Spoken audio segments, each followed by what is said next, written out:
Hey guys, this is Stephanie and I'm Stacks on Stacks on Stacks.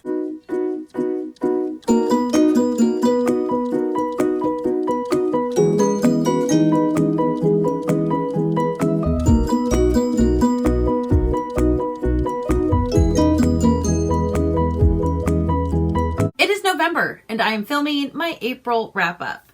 Yes, I actually was just going to let it go. I was just going to say, no, just forget those books. But at the same time, I actually read some books in April that I liked, and I want to talk about those. I read a few I didn't like too. I'm going to talk about those as well. So I actually already filmed my May and June wrap-ups because I don't know how months run, but I need to do my April one and my July one. I'm hoping I can get those filmed this weekend and post them like a real adult would. So I started a thing where I have started, when I do large wrap-ups, instead of wrapping up in the order I read them in, I actually prefer wrapping up in the book that I like the least and leaving off on the book that I like the most, because then I actually end on a good note and in a good mood, where sometimes when I really harp on books I don't like, yeah, I might be grumpy for a while. And then Mark has to live with that. Nobody wants to live with that. So the book I read in April that I liked the least was Umbrella Academy Volume 2.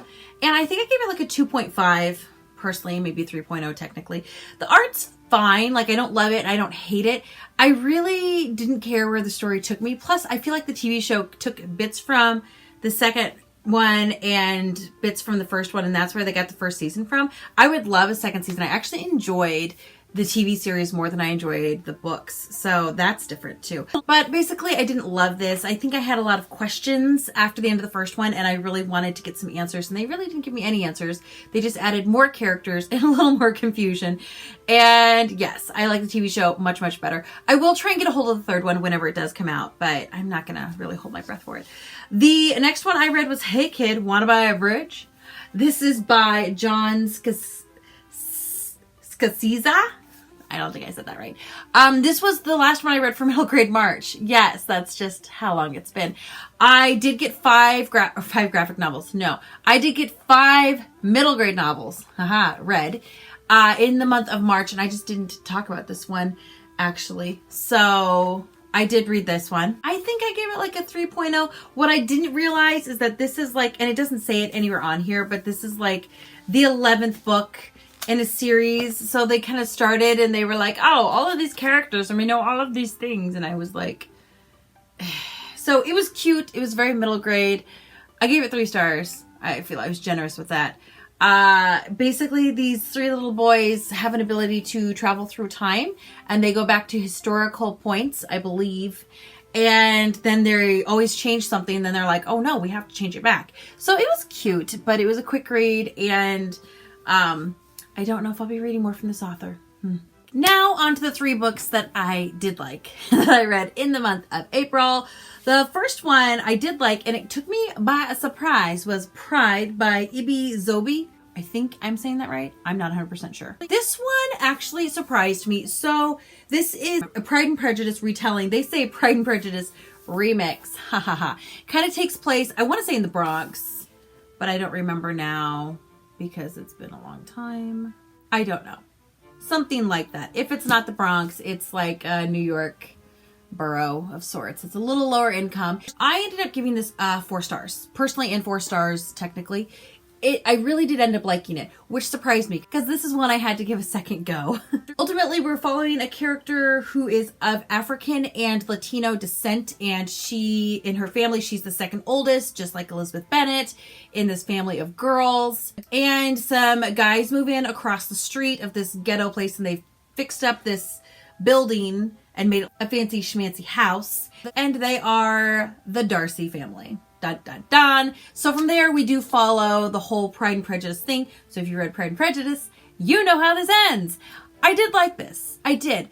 My biggest issue was that Elizabeth, for like 80% of the book, was like mean and aggressive. Like, I know they were trying to give her like maybe a little ghetto edge or something, but it was not like a little, it wasn't even like this protective, like I protect my own kind of edge. Like, what? Get off my back, Darcy. No, it wasn't that. It was way more of like aggressive from out of the gate. Like, Elizabeth isn't aggressive. Elizabeth Bennet, she's smarmy. She laughs behind your back because you're an idiot and you don't understand the jokes she made. Like, That's Elizabeth. Or she might have a quiet smile to herself and be like, oh my goodness, this man's a moron. Something along those lines. But she's not going to get in your face and be like, what you want from me? Which is exactly what this character was. And I didn't like that. Which is why, like 3 months ago, I set it down. Because I was like, I don't like that. I don't like that in that character. I don't like the way they're portraying Elizabeth. I really like Pride and Prejudice, so I don't appreciate this. However, I did keep reading it. I set it down. I picked it up a few months later, and I just kind of powered through it. And the thing is, I liked the setting. I liked the idea. I liked all the other characters. My one flaw was how unlikable Elizabeth Bennet was. You do not have a problem liking her in Pride and Prejudice. She's a likable character. You're rooting for her. It's Darcy that's the schmo. But in this, it was Darcy that you're like, you're just being unfair to him. Even if you hadn't read Pride and Prejudice, you'd still think that. And it was the Elizabeth character that was the one that was just like aggressive and kind of mean and unlikable. And she was that way through the majority of the book. Then she got nicer and softer. And it's not even like I'm so jaded because of all the things I've been through. We know what you've been through. You've told us already what you've been through. But you're not nice. And I guess I just didn't like reading a book where my main character was kind of a jerk. So it got better. I gave it a 4.0 because I liked all the other characters, I think. And I liked the setting. And I liked the fact that they took this classic literature and then they put it in the ghetto. And this is what you get. I just didn't like that Elizabeth was so aggressive, defensive, mean, overbearing. And I just was like, no, yeah. So that part I could live without, but honestly, the rest of it was really, really good. I don't know if it's a book I necessarily reread, but it is an author who I would read more of. And of course, I gave 5 stars to Harry Potter and The Prisoner of Azkaban. This is my favorite Harry Potter.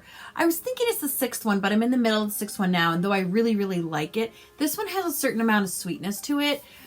Just Harry finally finding family in Sirius. I'm so sorry if I spoil things for you, but he finds family in Sirius, and he finds out that somebody wants him and somebody loves him. In getting to know him and Lupin, he starts to see more of who his parents were, the good and the bad. And I also really love Lupin in this. Lupin's one of my favorite characters, and this is where we meet him.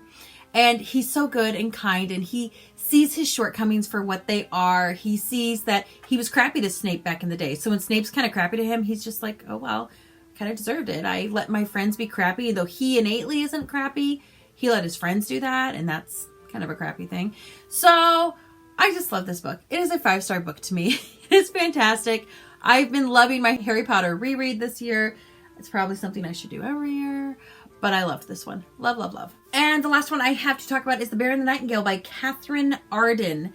I really liked this one. I think I gave it 5 stars personally, and 5 stars technically. I loved the writing in this. I thought the writing was just beautiful. And the fact that not much happens, and I was still totally enjoying it, and it is not a plot-driven book. It is a character and, like, setting-driven book. I think that speaks for the writing. I didn't really know what this was about when I picked it up. I just knew people liked it, and I was like, okay, maybe I'll like it too. I do love the setting. I love our main character, Vasya. Vasya is like a fighter. Vasya is like so courageous and brave, and I just admire that so much. And even when a situation looks daunting, like this probably isn't going to end well, she still goes in with her chin up and thinking, I'm going to do this because this is what is right. And I loved that. I loved her as a character. Like I said, there's not a whole lot of plot in this one. Maybe the plot picks up in the second and the third one. There is a lot of setting. There's a lot of characters. But we are mainly following Vasya. She is the youngest of a family. Her mother died very shortly after she was born. She was kind of raised by like a nanny-ish person in her home. And she is special. She has some special abilities, but they don't like to talk about it. And she sees things sometimes, and again, they don't like to talk about that and point out that she's different, but she is different and she is special. And everybody basically knows it. We also have her father here in this book, and he is a man who was kind of broken by the fact his wife is gone and dead.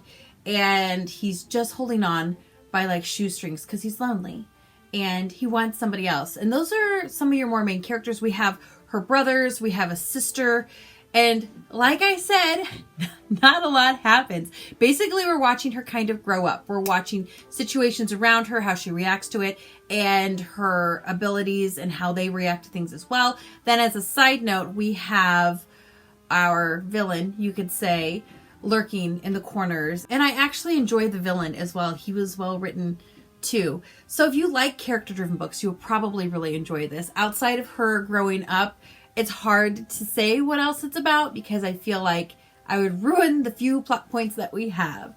But in the meanwhile, it was a great read. If you like beautiful writing, if you like character-driven books, you would completely enjoy this one. And I drank hot things when I read it because it takes place in the winter in Russia and that's cold. But that is it. I only had 5 books to talk about and I've been doing all these wrap-ups. I feel like I've been talking about all these books. Now I'm like, oh, this is a short one. This is so good. So there you have it. The good and the bad that I read in April. If you've read any of these books, by all means, comment down below. Let me know if you've read them and what your thoughts were on them as well. I'd love to know if maybe you thought Pride was perfect the way it was and I was just misreading the character, or if maybe there's a lot more plot to Bury the Nightingale than I thought there was. Maybe I missed that. I don't know. Don't forget to like, don't forget to subscribe, and I will just be catching up with you guys really soon. Bye-bye.